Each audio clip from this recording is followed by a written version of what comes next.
অনূর্ধ্ব-20 সাফ চ্যাম্পিয়নশিপ শুরু হতে বাকি আছে মাত্র 2 সপ্তাহ। দুদিন হলো 36 জনের দল অনুশীলন শুরু করেছে কোচ মারুফুল হকের অধীনে। লিগ শেষ হওয়ার পর প্রায় 2 মাস ছুটি থাকায় ফুটবলারদের ফিটনেস নিয়ে কঠিন চ্যালেঞ্জের মুখে কোচ। স্টেট ফুটবলে আমাদের 25 মিনিট খেলার ওদের এবিলিটি আছে মাত্র।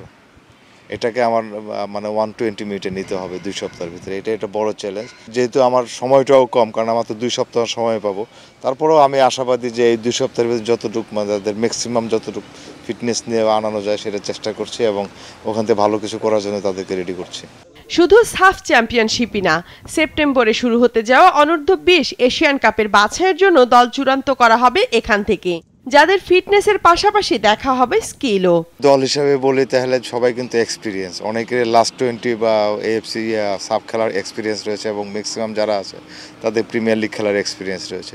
তো স্কোয়াডটা আমি মনে করি একটা ব্যালেন্স স্কোয়াড আছে। অনেক র্যাঙ্কিং কম টিমও কিন্তু দেশের টিম কিন্তু ভালো খেলে ইউথ টিমের। সেখানে কাউরে যে শ্রীলঙ্কা দুর্বল, নেপাল স্ট্রং, সেভাবে আমরা সবাইকে স্ট্রং প্রতিপক্ষদের আমরা প্রিপারেশন থাকবে। সিরিয়া, ভিয়েতনাম হলো মানে এশিয়ার মানে মধ্যম শক্তির দল। তো একবারে যে তা বাংলাদেশের সাথে তাদের খুব একটা ডিফারেন্স না। আমরা যদি নিম্ন মধ্যমের দিকে আছি, আমি আশাবাদী যে প্লেয়াররা যদি মনোযোগী থাকে এবং তাদের যদি চ্যালেঞ্জ নিয়ে ভালো করার স্প্রিয়া থাকে, কষ্ট করে স্প্রিয়া থাকে, তাইলে ওখানেও কোয়ালিফাই করা সম্ভব। অনূর্ধ্ব-20 সাফের গ্রুপ এতে বাংলাদেশের সঙ্গে আছে নেপাল ও শ্রীলঙ্কা। বাংলাদেশ দলের বেশিরভাগই বয়সভিত্তিক টুর্নামেন্টের পাশাপাশি ঘরোয়া লীগ ও এলিট একাডেমিতে একসাথে খেলার অভিজ্ঞতা আছে। নিজেদের বোঝাপড়ার কারণে দলীয়ভাবে সাফল্য বের করে আনতে আত্মবিশ্বাসী খেলোয়াড়রা। যত প্রত্যেকের সাথে কমিউনিকেশন থাকবে, একজন আরেকজন যে আমি এই বলটা কোথায় দিলে আমি এই ম্যানটা কোথায় যাইতে পারবে, এটা কমিউনিকেশনের ব্যাপার। সো আমরা অনেক দিন ধরে একসাথে আছি, সিনিয়র জুনিয়র মিলে টিমটা মোটামুটি অনেক একটা ব্যালেন্স হয়েছে। কোচও ভালো, আশা করি একটা ভালো রেজাল্ট হবে। প্রত্যেকটা দল ইন্টারন্যাশনাল ম্যাচে প্রত্যেক ম্যাচ বাই ম্যাচ টাফ।